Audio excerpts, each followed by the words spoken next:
আসসালামু আলাইকুম। আশা করি সবাই ভালো আছেন। আজকে আমি আপনাদের তৈরি করে দেখাবো মাছের মাথা দিয়ে কলমি শাকের রেসিপি।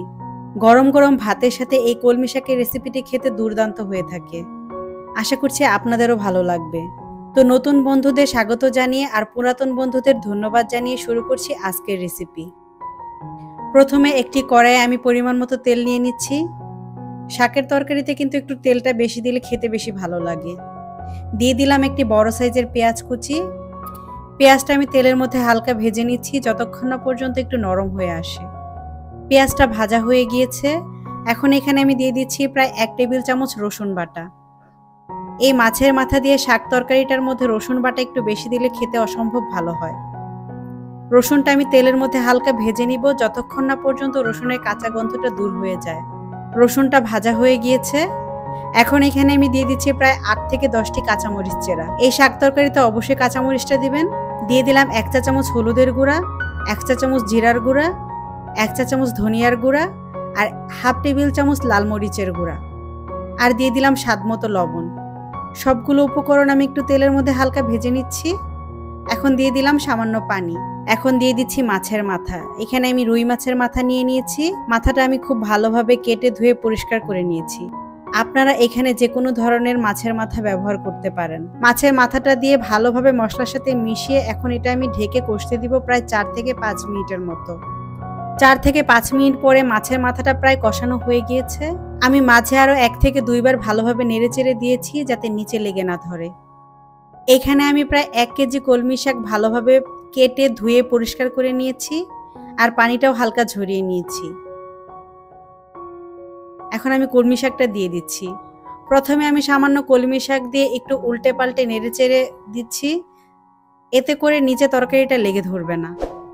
আশা করছি দেখে আপনারা বুঝতে পারছেন।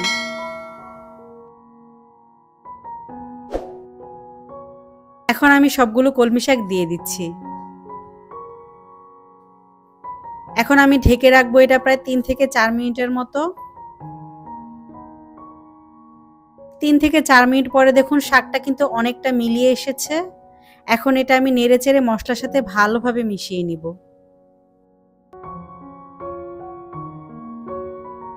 শাকটা মিশানো হয়ে গিয়েছে। এখন এটাকে আমি ঢেকে আরো 3 থেকে 4 মিনিট কষতে দিব।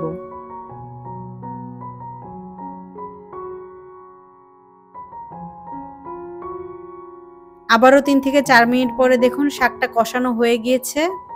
এখন এখানে দিয়ে দিব আমি পানি।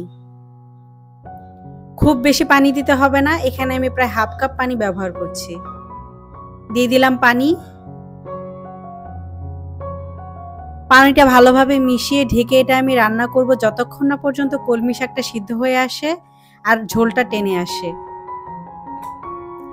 এই সময় চুলার আগুন থাকবে মিডিয়ামের থেকে একটু কম। হাই হিটে কিন্তু এটা রান্না করা যাবে না, তাহলে কলমি শাকটা ভালোভাবে সিদ্ধ হতে চাইবে না।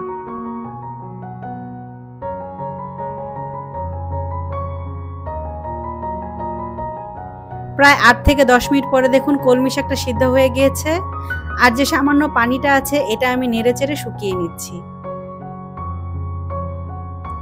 এখন আর একটুও পানি নেই শাকের মধ্যে।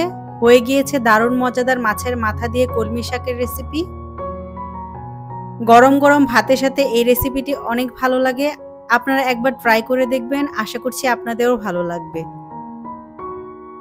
আর এটা কিন্তু বাজেট ফ্রেন্ডলি একটি রেসিপি। একটা মাছের মাথার কলমি শাক দিয়ে প্রায় 4 থেকে 5 জনের পরিবারের সবার খাওয়া হয়ে যাবে। আশা করছি রেসিপিটি আপনাদের ভালো লেগেছে। ভালো লেগে থাকলে প্লিজ চ্যানেলটিকে সাবস্ক্রাইব করবেন। আর সম্পূর্ণ ভিডিও দেখার জন্য ধন্যবাদ সবাইকে। আসসালামু